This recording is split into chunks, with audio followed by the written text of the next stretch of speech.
வணக்கம். இலங்கை செய்திகளிற்காக நான் ஹரிணி. முதலில் தலைப்புச் செய்திகள்.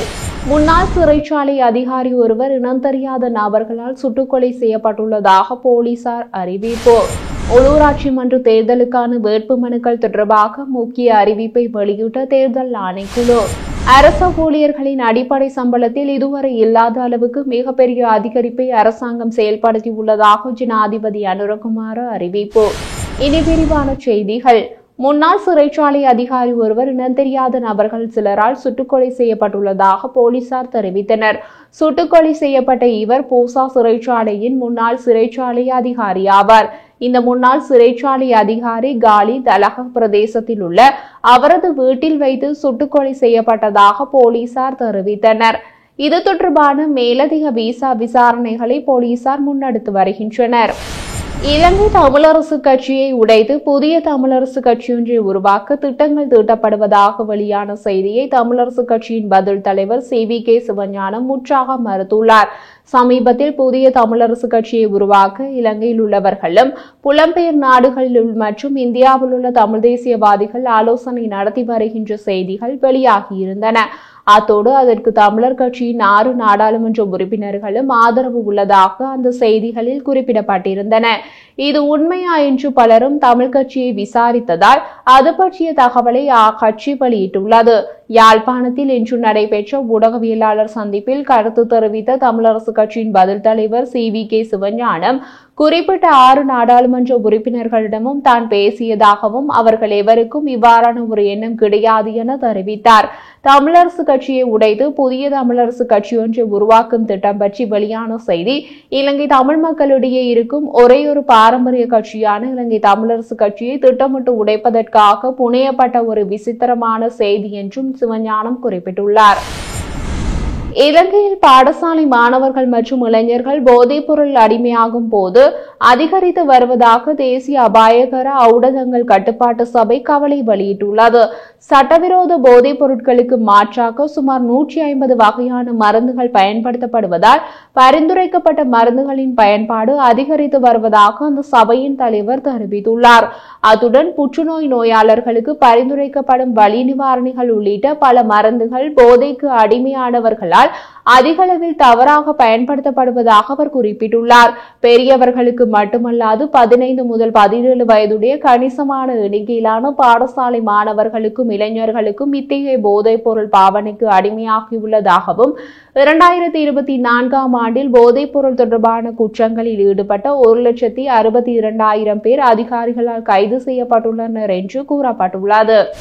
எதிர்வரும் உள்ளூராட்சி மன்ற தேர்தலில் கொழும்பு மாநகர சபைக்கு இணைந்து போட்டியிடுவது தொடர்பான முடிவை தெரிவிக்க ஐக்கிய தேசிய கட்சி ஐக்கிய மக்கள் சக்திக்கு கால அவகாசம் அளித்துள்ளது.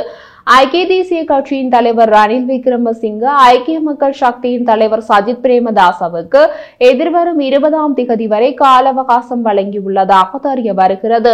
ஐக்கிய தேசிய கட்சியின் மூத்த உறுப்பினர்களிடையே நடந்த கலந்துரையாடலின் போது இந்த முடிவு எடுக்கப்பட்டுள்ளது. அதனுடன் ஏனைய உள்ளூராட்சி மன்றங்களுக்கு கூட்டணியை விரிவுபடுத்த விரும்பினால் காலக்கெடுவுக்கு முன்னர் ஐக்கிய மக்கள் சக்தி தமது விருப்பத்தை வெளியிடலாம் என்றும் ஐக்கிய தேசிய கட்சி அறிவித்துள்ளது. இதற்கிடையே அரசாங்க கட்சியான தேசிய மக்கள் சக்தி ஏற்கனவே கொழும்பு மாநகர சபை தேர்தலுக்கான தனது வைப்பு தொகையை செலுத்தியுள்ளது. தேரர் ஒருவர் கொலை செய்யப்பட்ட விவகாரத்தில் துபாயிலிருந்து வந்த 24 வயது பெண்ணொருவர் கட்டுநாயக்க விமான நிலையத்தில் வைத்து கைது செய்யப்பட்டுள்ளார். குறித்த படுகொலை 2022ஆம் ஆண்டு கண்டி வெட்டேவ பிரதேசத்தில் உள்ள விகாரையொன்றில் இடம்பெற்றுள்ளதாக தெரிவிக்கப்படுகிறது. இந்த கொலையை அதே விகாரையில் இருந்து மற்றொரு தேரர் செய்ததாகவும் வெளிநாட்டில் வசந்து வந்த பெண் சந்தேக நபர் அதற்கு மூளையாக செயற்பட்டிருந்ததாகவும் கூறப்படுகிறது. சீதுவ காவல்துறையினரின் விசாரணைகளை தொடர்ந்து பெண் சந்தேக நபர் தொடர்பான விவரங்கள் நீதிமன்றத்தில் சமர்ப்பிக்கப்பட்டதுடன் அவருக்கு பயண தடை விதிக்கப்பட்டிருந்தது. இந்த நிலையில் சந்தேக நபரான பெண் இன்று துபாயிலிருந்து இலங்கை திரும்பிய போது விமான நிலையத்தில் கைது செய்யப்பட்டு சீதுவ காவல் நிலையத்தில் ஒப்படைக்கப்பட்டுள்ளார்.